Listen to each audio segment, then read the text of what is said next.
Good morning, YouTube. I wanted to bring you out for just kind of a quick walk through the garden. I wouldn't exactly call it a full garden tour because some of the areas I have not been able to take my weed eater through, and I'm not walking through there in flip-flops. And I left my garden shoes out last night and they got rained on and they're soaking wet. So we'll just look at it. But it has been raining so much that it's been a full-time job keeping up with the mowing and the weed eating, and it's been very difficult to kind of strategically plan my harvests around all this rain. And as you can see, it's still cloudy. It rained all night last night. It's supposed to start raining again this evening and rain through the night again. So lots of rain that we've been dealing with, which after a few years of drought isn't a terrible problem, but it does make it a little bit more difficult to get the gardening done.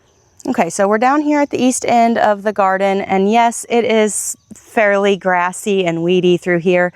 My peas are pretty much done. I did have quite a few sugar snap peas, and that was kind of a surprise anyways. I didn't plan on growing them, but I got that seed packet wet, so we threw them in there, and that was a nice treat.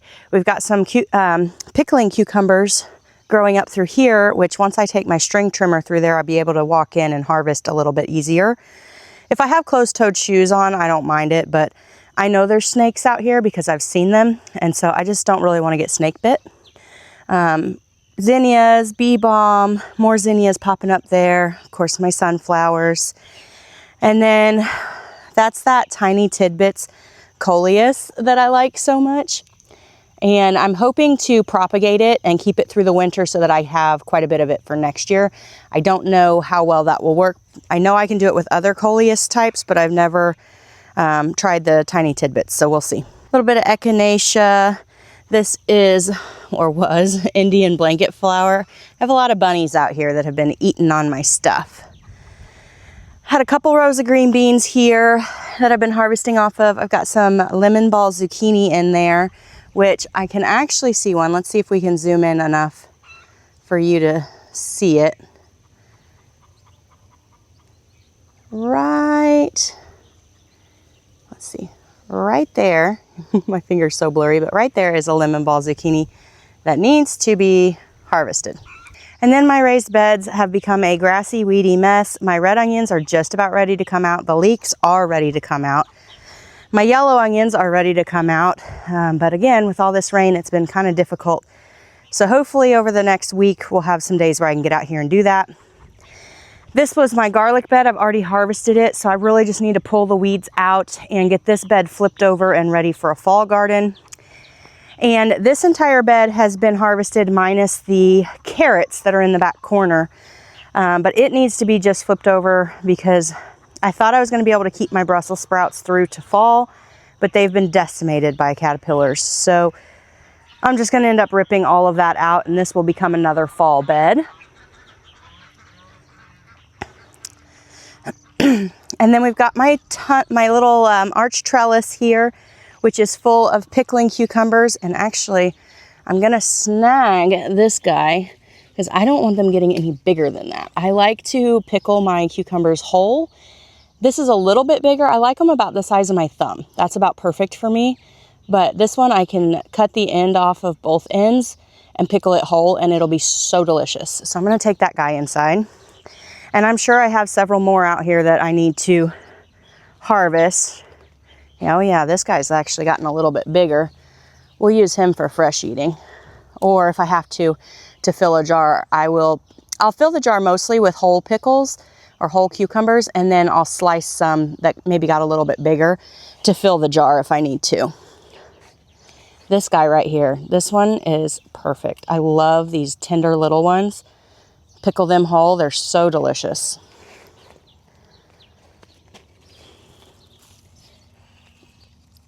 Let's see. I'm gonna leave this guy a little bit longer. There's another one back there. I'm gonna leave just a little bit longer. Uh-oh. This guy got a little odd shaped because of the rain. I could sit out here all morning and pick these cucumbers, I think. But we're going to continue on with the tour real quick while Kyle is feeding the chickens with the kids so that I can get this tour in. It's been a couple of weeks since I filmed, but again, with the rain and being busy and trying to keep up with everything and We've started doing some more homeschool to review Miles so that he doesn't have as much of the summer slide. It's just hard to get everything done, and filming has not been the biggest priority for me. But I want to show you something because the butternut squash are starting to put on. This is the first year that I've grown the butternut squash on a trellis, and it seems to be doing really well. So a bunch of them starting to put on, and yes, there's squash bugs everywhere. I don't spray. I really don't do a whole lot of anything. I just plant it, and if it works, it works. If it doesn't, I try not to stress about it. These are my Chinese noodle beans, which I'm gonna have to get out here and get some of them harvested before too long as well. I like these in a stir fry. I don't can these or preserve them, but I cook them fresh, and I like them in a stir fry. And then we've got my Blue Lake pole beans. Lots of flowers, but I don't see any bean pods yet. But that's fine. I actually just canned up 42 quarts of green beans the other day from my bush beans, so we are not in short supply of beans around here. And we'll just walk down this way. I've got some noodle beans I need to try and get trellised up a little better. They like to kind of lean a little bit, but they're so cool looking. And I do have a couple of Kajari melons on the trellis I want to show you if I can. I'm kind of scoping out as I walk by, make sure I don't have any giant cucumbers out here that I need to get picked. This guy needs to get picked. He's perfect size. I love canning them whole like this, like the little gherkins. If you've never done that, you should.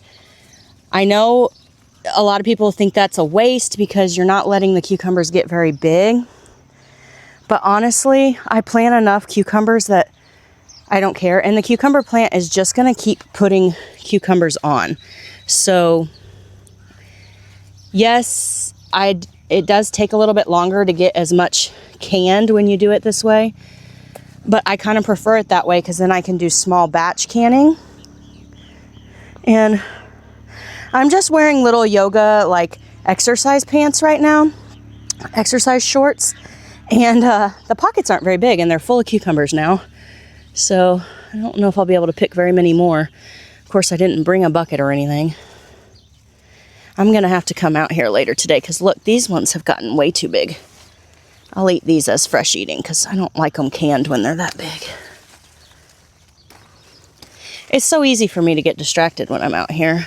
I'm supposed to be filming a garden tour, but I see this needs to get done, so I'm trying to do it. But I told you I was going to show you a Kajari melon or two. There's one.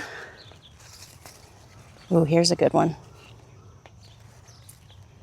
There's a couple more little ones in there, so that's super, super exciting.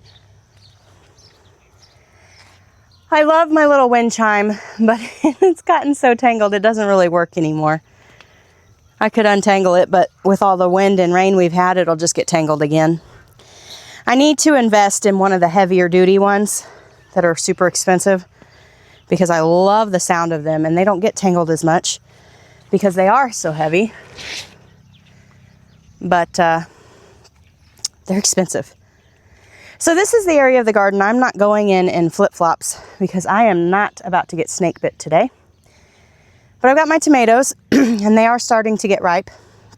And I do apologize, I'm fighting a sinus infection because why not? The corn is in bloom, so that's probably part of the reason. These are my 2 rows of green beans that I have been working at all week long, getting canned. I filmed a couple of shorts, so if you want to see that process, you can go check out my shorts. Got some tomatoes. Somewhere in all that grass is a bunch of pepper plants. More tomatoes, zucchini plants, and down here on the edge is some okra. My coneflower and hyssop and false indigo is doing really well. And I'm loving planting all these sunflowers around it. I think it's just so pretty.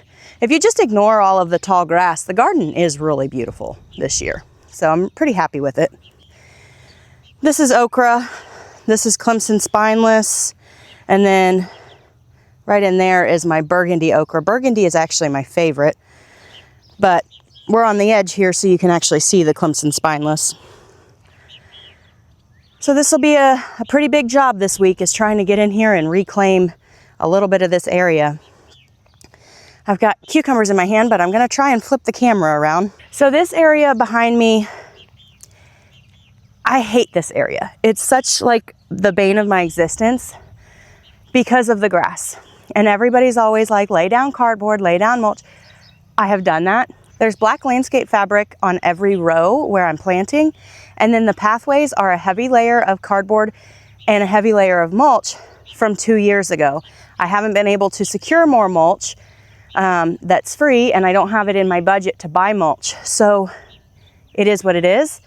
If I would have been able to add every year to that mulch, it probably wouldn't be so bad.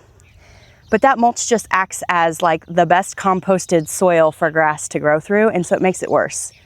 So next year, or I guess at the end of this year, this fall, I'm ripping out this entire section where all my tomatoes and stuff are. We're gonna scrape all this off. We're gonna silage tarp it, let it sit for a couple of years and kill out all these weed seeds, or that's the plan at least. And I won't be growing in ground over here next year. I'm going to purchase a bunch more raised beds, and I'm going to do a lot more raised bed gardening during this season of motherhood with small children at home. Maybe when my kids get a little bit older and it's a little bit easier for me to be out here all day managing it, I'll go back to in-ground gardening, because I do love in-ground gardening. But with small kids, it's like, maybe I'm just not good at keeping up with it. I don't know, but it is so hard to keep up with. And it's not that I'm not out here every day, because I have been out here every day. But it's just hard to keep up with. So for right now, the raised beds are easier and less stress for me. So that's the route I'm going to end up going.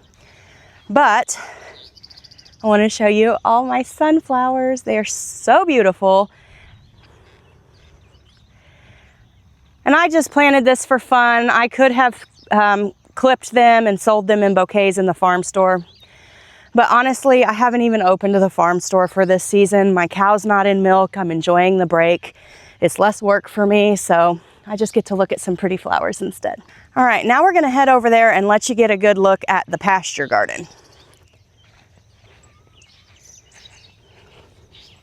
All right, so this is our pasture garden, and I have mostly got it covered with a thick layer of some old alfalfa. Down at the end, I kind of ran out of time, but we've just got a ton of different winter squashes, some melons, and then this real thick row on the edge here is a bunch of sunflowers. And so when it grows up nice and tall, it's just going to be stunning.